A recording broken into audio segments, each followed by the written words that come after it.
The sympathies of the whole footballing world were with Manchester United, but a group of men who cost £110 combined were determined to bring the cup back home to Bolton.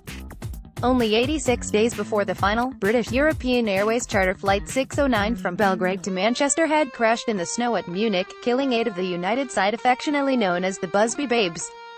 It had been a minor miracle a hastily reassembled team had made it all the way to Wembley, but suffice it to say they rode into the game on a tidal wave of public emotion and goodwill. Bolton, by no fault of their own, began as the villains of the piece. Matt Busby had been on life support after the crash, and it had been his assistant Jimmy Murphy who cobbled together a team less than a fortnight later to beat Sheffield Wednesday in the 5th round. The Reds were given special dispensation to play cup-tied players brought in from other clubs but largely promoted from within, which included the young Ian Greaves, who would later go on to manage his opponents. Wanderers had been thrashed 7-2 by United a fortnight before the crash, Roy Hartle recalling a decade ago. They were on another wave band. They were so talented. Most sides have 3 or 4 talented players, they had many more. Emotion had got to the Bolton players too, and Hartle recalls tears on the team coach as it made its way towards Wembley, filing past the massed ranks of United supporters. Busby even rose from his hospital bed to come to the game, taking his position in the dugout and still visibly weak from his ordeal. Yet Bolton had their own reason to seek success. 5 years earlier they had been beaten by Blackpool, a result which had cut deep. The 1957-58 season had not been particularly successful. Wanderers had finished 11th in the First Division, and an aging team was coming to the end of its natural course. Bill Ridding had built his team for just £110, the cost of a £10 signing-on fee. The frugal approach had been a necessity as the club had hit on hard times in the years between the 2 finals.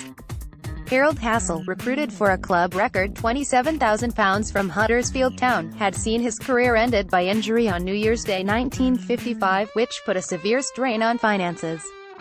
The men who had been so important in the run to the 1953 final, Willie Moyer, Bobby Langton and Johnny Wheeler, had now moved on, and so it became a case of Ridding and his scouts trying to do things on the cheap.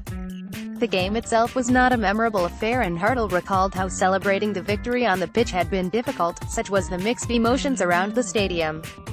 "We were doing the lap of honor," he said in 2008, and Tommy Banks turned to me and said, "Shall we go?" I replied, "We might as well. This is not a happy thing to be doing." We were in the course of going off the pitch when Bert Sproston, our trainer, said, "Come on lads, this is a trip of a lifetime." He convinced us to complete the lap of honor. The Bolton Evening News correspondent Hayden Berry was more cutting with his verdict.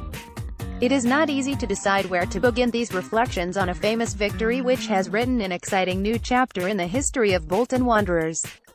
If you have not already read, or heard, enough about the match, it was won by the best of all cup formulas: solid, unshakable defense, and scoring opportunism allied to the will to win. Manchester United were not as good in any of these respects. In fact, they were not as good opposition as expected, even allowing for their hastily built force. The Wanderers' win was their easiest of the series, apart from the York replay. This may be one reason why the match was not one of the Wembley epics. Ned Lofthouse summed it up after the game. "We went into the final as the other team," he said. "And that only gave us greater determination. We are sorry United could not crown their season with a win. Football is a game where there can be only one winner, and I am proud to say that was Bolton Wanderers."